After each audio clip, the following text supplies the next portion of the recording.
poder del lenguaje, cómo nos relacionamos a través del lenguaje, la importancia que tiene en la educación desde el aula, en el trabajo, en la familia, en la sociedad en general. El cómo nos comunicamos va a marcar también cómo va a ser nuestra vida y cuáles van a ser nuestros intereses. Pues bien, para hablar de este tema, precisamente del poder del lenguaje, está con nosotros Marta López Jurado, profesora de educación en nuestra universidad. Bienvenida. Hola, Isabel. Y está con nosotros una invitada especial, Juliana Manrique Alonso. Ella es economista y es coach. Ahora nos explicará lo que es. Y del lenguaje vamos a hablar en los siguientes minutos. Primero, explicar, estamos continuamente ahora oyendo hablar de coaching, de ¿qué es exactamente? Coaching es una metodología con la que se intenta acompañar a las personas en su desarrollo profesional y personal. La metodología más eficaz, o la auténtica, podríamos decir, es las preguntas, ¿no? Se suele decir que el cerebro está programado para contestar a lo que preguntamos. Si esas preguntas son poderosas, entonces la respuesta que obtenemos es también muy valiosa. Se trata de que la persona misma sea capaz de evidenciar sus propios pensamientos, dónde puede mejorar por sí sola. El coach lo que hace es exclusivamente un acompañamiento y servirle de espejo. Es curioso porque es una cosa que deberían aprender todos los jóvenes periodistas que ahora mismo están en la facultad, porque sería una de las herramientas saber preguntar para obtener buenas respuestas y poder repreguntar de nuevo. Cuando hablamos del lenguaje y cuando hablamos del poder del lenguaje, yo creo que es algo que está en nuestra sociedad. Sabemos que el lenguaje es muy importante, pero ¿por qué es tan importante? No solamente para comunicarnos, que sería lo esencial desde que somos niños, sino para dar un paso más. Aprendemos a hablar muchas veces sin darnos cuenta, por supuesto, porque desde niños nos hablan y aprendemos. ¿Cuál es la importancia del lenguaje? Y hagamos una historia desde el principio. El lenguaje, cuando nosotros hablamos, estamos transmitiendo una información, pero a veces no solamente es eso, sino que esa información va acompañada de emociones. El lenguaje puede crear realidades y puede crear realidades constructivas y destructivas. O sea, no es lo mismo decir acabas de llegar que decir acabas de llegar. La emoción, lo que se dice, todo eso repercute en la persona que nos está escuchando y en la persona que nos está oyendo. El lenguaje, además, también transmitimos a través de él lo que creemos y lo que no creemos, lo que valoramos y lo que no valoramos, y cómo nos relacionamos con todo lo que nos rodea. Familia, mundo, sociedad, todo. Por lo tanto, desde que empezamos a aprender, a hablar y también a escuchar y a entender, que eso a veces nos cuesta más aprenderlo y nos cuesta a veces hasta años aprender de verdad a escuchar, el niño empieza a relacionarse, va a la escuela, en el aula se tiene que relacionar a través del lenguaje, pues con el profesor, que dentro del aula es la autoridad, pero también con sus compañeros. ¿Cómo empieza este mundo con relación al lenguaje? Bueno, pues empieza claramente con un feedback a la comunicación no verbal. El niño, hasta que capta y entiende la comprensión del concepto, hay todo un proceso que también va acompañado de un proceso de maduración biológica en el que él lo que siente es la mirada de alegría, el contacto, el abrazo, la seguridad de la madre que está ahí. Lo que capta es lo no verbal, la mirada que penetra en el sentirse acogido en esa mirada. Es importantísimo en estos primeros años de vida ese contacto emocional positivo, gratificante, no de ruido, sino de aceptación del otro como otro yo. Poco a poco, luego ya va un proceso de maduración del niño en el que aprenden los conceptos, pero nunca podemos olvidar, nunca, que hay dos lógicas diferentes, la lógica racional y la lógica de los sentimientos o deseos, y que esto se da unido. Y cuando hay distorsiones y cuando no hay acompañamiento, cuando lo verbal no comunica lo no verbal, sino que lo contradice, hay patologías. Vamos entonces a entrar en eso. El lenguaje verbal y el lenguaje no verbal. Puede ser que a veces lo que decimos no esté en concordancia con lo que hacemos, con lo que gesticulamos, cómo nos movemos, hasta con el tono de cómo decimos las cosas. ¿En qué sentido crea esto una distorsión que puede llegar a ser hasta patológica? Bien, pues cuando, repito, no hay esa unidad entre lo que dices y entre lo que haces. Por ejemplo, una madre que está viendo la telenovela, llega el hijo y le dice: ¡ay, qué alegría verte! Ahí tienes la merienda. Y sigue fija, petrificada, mirándola a esta y sin hacerle nada, ni levantarse ni hacerle caso. El qué alegría verte no se corresponde con el gesto. Ahí hay una distorsión claramente, ¿no? ¿Qué capta el niño? Capta lo no verbal, lógicamente. Esto puede ir aumentando mucho en los ámbitos más profundos de comunicación, como es la relación entre un marido y la mujer, porque no se diferencian estos dos niveles. Lo que digo con la forma de decir. La forma de decir puntúa el significado de aquello. Si lo digo con gesto aburrido, con gesto autoritario, con imposición, ahí le estoy mandando un mensaje. Y luego hay otro mensaje verbal. Y esos dos niveles de comunicación, para que realmente haya un desarrollo madurativo bueno, tienen que concordar. Qué importante es que yo no falsee realmente mi sentimiento hacia el otro o que lo diga de manera adecuada. Por ejemplo, hay una persona que puede decir: cuando tú me haces callar, yo me siento humillada y te pido que en otra ocasión me dejes hablar para sentirme yo misma, porque necesito hablar de mis sentimientos. Puedes decir: oye, ¿te importaría que hablemos esto en otro momento? Pero decírselo de tal manera que no se sienta humillada. Entonces la otra aceptará el hacerlo en otro momento. El poder del lenguaje, este es el tema cuando se llega a la escuela, cuando se llega al aula. El niño, todavía pequeño, tiene que aprender todavía más, porque sale de este ámbito familiar y ahí se encuentra, por un lado, la posición que tiene el maestro, el profesor, que debe ser la de autoridad, la de transmitir valores. Por otro lado, la de los compañeros y sus relaciones sociales. ¿Cómo se puede gestionar a través del lenguaje? El niño ya, al llegar al aula, como muy bien ha dicho Marta, llega ya con unos patrones adquiridos, ¿no? Unos patrones en los cuales, como ha dicho ella, puede haber una asociación o una disociación. Entonces eso, el niño ya ha captado lo que significa la confianza, ¿no? Una persona cuando te está diciendo una cosa con las palabras y con los gestos te está transmitiendo otra, entonces no genera ni confianza ni credibilidad. Y sobre todo cuando no es capaz de expresar las cosas como realmente ella desea en ese momento, que ha puesto el ejemplo, Marta, me gustaría hablar contigo de esto en otro momento, que esa es la asertividad, ¿no? Entonces, por lo tanto, el niño ya llega con esos patrones.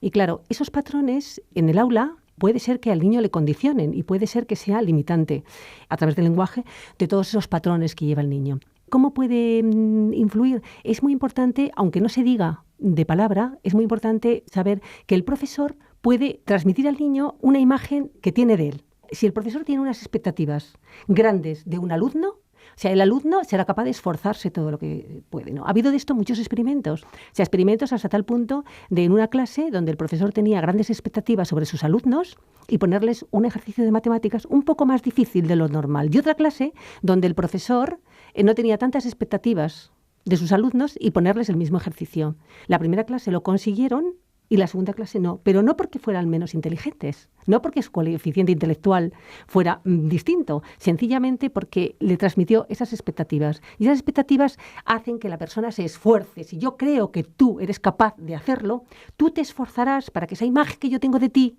coincida con la que te estoy transmitiendo. Está claro que las expectativas que alguien tiene sobre otro, también en la familia, con los hijos, eso lo vemos en muchas ocasiones. Hay padres que tienen expectativas con unos hijos y no con otros, por la razón que sea, y muchas veces esto hace que se frustre precisamente en el hijo que no tiene o no está igualmente mirado, pues no consiga verdaderamente ninguna meta. Pero si hablamos dentro del aula y, por ejemplo, del profesor y de estas relaciones, en este lenguaje entre verbal y no verbal, muchas veces está la ironía, está la ira contenida en las palabras, aunque las palabras no digan exactamente lo que se quiere decir, pero todo esto se percibe y desde luego el niño lo va a percibir mejor que nadie. Sí, eso además crea realidades totalmente destructivas, pues porque si en un momento determinado a una persona la tenemos que decir algo para potenciarla o evidenciar que puede ser mucho mejor en eso, existen otros métodos a través del lenguaje para decírselo, de tal forma que saquemos lo mejor de esa persona, ¿no? Si en un momento determinado el profesor lo que tiene que hacer es evidenciar momentos en los cuales esa persona, por poner un ejemplo, no se ha comportado de forma inteligente y hacérselo evidente, ¿no? Y a la vez hacerle ver y marcarle la solución, ¿no? En este caso, quizá sería conveniente que hicieras tal, porque tus resultados serían distintos, ¿no? Entonces, sí que la persona se sentiría valorada, se sentiría comprendida y se sentiría que realmente puede dar más de lo que está dando. Sí, yo quiero decir, a veces tenemos la idea tan confundida cuando vemos algo que nuestro hijo, con toda la mejor voluntad, ¿no?, nuestro alumno puede mejorar, le decimos, es que tienes que ser más ordenado, tienes que hacer tal cosa, con toda la mejor voluntad, pero justo le está machacando lo que no hace todavía bien. Cuando nosotros se nos ha roto una pierna, la pierna rota, la escayolamos y nos apoyamos en la pierna que no está rota. Y la otra va poco a poco dejando que se cure con muletas. Exactamente hay que hacer así en el ámbito de crecimiento de la persona. Pero muchas veces no ocurre que la imagen que tenemos del otro, sea nuestro hijo o sea un amigo, o sea nuestro marido o nuestra mujer, tiene que ser la que nosotros creemos que debe ser. Es decir, no aceptamos al otro como es. Lo que queremos es otra persona o cambiarlo. Bueno, Isabel, has puesto el dedo en la llaga, porque quizás la primera de todas las reglas, no diría reglas, del sentido común, la primera de todas las cosas importantes que tenemos que hacer si queremos saber vivir con el otro, porque nadie está solo y necesitamos de los demás, es aceptarlo como es. La aceptación del otro como es, de un modo incondicional y absoluto. Yo te quiero, hijo mío, porque eres mi hijo y eres como eres, pero te quiero por estar aquí, porque eres tú. Y esa aceptación absoluta del otro hace que uno se sienta valorado, querido, tal cual es, y luego a mejorar. Pero no a cambiarlo por otro diferente. Lo que ocurre es que no siempre puedes querer al otro, es decir, en un hijo, en un esposo, en un hermano es más fácil, pero a veces no se da así en un compañero, por ejemplo. Sin embargo, hay que respetar, por lo menos respetar. Sí, porque la diversidad además enriquece muchísimo y no todo el mundo tenemos que tener las mismas habilidades y no todo el mundo tenemos que saber igual las mismas cosas y tal, ¿no? Por lo tanto, yo creo que cada persona tiene un punto de luz que puede transmitir a los demás y que tiene que ver la manera de transmitirlo para que ilumine ese aspecto de la vida, ¿no? Y esos aspectos de la vida dan como consecuencia muchísima más luz a la humanidad. Esto es lo mismo que cuando cuentan este relato tan bonito de la carpintería. Esta asamblea que se manifestó en la carpintería, en la cual votaron que la lija se tenía que marchar porque era un instrumento muy desagradable, que, era áspera y además no trataba bien a los demás, ¿no? Y dijo la lija, yo me voy, pero si yo me voy también se tiene que marchar el martillo, que el martillo viene rompiendo, da golpes y entonces nos hace la vida imposible. Y dijo el martillo, vale, yo me voy, pero si yo me voy también se tiene que marchar la tijera y también se tiene que marchar el serrucho, y cada uno fue poniendo las objeciones que le molestaban de la otra persona. Entonces llegó el carpintero, se puso su delantal, cogió el serrucho para serrar la madera, cogió la lija para lijarlo y todo el mundo se dio cuenta de que aquí todo el mundo era necesario en ese trabajo y en esa labor. Y si estamos en un aula y encima pues somos quien dirige ese aula, porque somos el profesor, somos el maestro, y tenemos una serie de niños que están en ese periodo de formación, que además es como si tuviéramos una materia muy dúctil que pudiéramos de alguna manera, como la arcilla, cambiar, hay que transmitir una serie de cosas, sobre todo los valores. Cada niño es distinto, tú eres como eres, pero cada uno de ellos son diferentes. ¿Cómo lo hacemos? Bueno, pues hay que transmitirle a cada uno de los niños que tenemos delante que nadie ha nacido para fracasar. Nadie. Que cada persona es importante por ella misma y que tiene su sitio en el mundo. Luego es verdad que a lo mejor no sirven para ser matemáticos ni llegar a una carrera universitaria, pero nadie ha nacido para fracasar y ese feedback de aceptación de su realidad y decir, vamos a ver, porque tú eres tremendamente válido, vales muchísimo y ya está, sin comparar. ¿Y cómo transmite los valores que se deben tener y que luego además les van a ser necesarios en la sociedad, en la calle, en el trabajo, cuando crezcan? Los puede transmitir de muy diversas maneras, viendo y haciendo evidente la relación que tienen entre ellos los alumnos y las alumnas. Y sobre todo enseñarles también siempre que lo que es bueno para una persona es bueno para la otra, ¿no? Un enfoque del win-win, o sea, del ganar-ganar, ¿no? Que todo el mundo gane en esa relación. Porque a veces estamos educados quizá para tú ganas y yo pierdo. Es como si existiera en el mundo una tarta que conforme vamos quitando trozos ya queda menos para los demás. Y sin embargo no es así. O sea, todo el mundo tenemos algo que transmitir. Y ese algo que transmitir no es lo mismo que tiene que transmitir la otra persona. Y entre todos podemos hacer algo muy valioso, pero es necesario que nos enseñen a eso. O sea, que tenemos cualidades muy buenas y eso sí que se transmite mucho a través del lenguaje, no solamente verbal, sino no verbal del profesor sobre esa persona. Lo cierto es que la competitividad también está ahí, eso no lo podemos olvidar.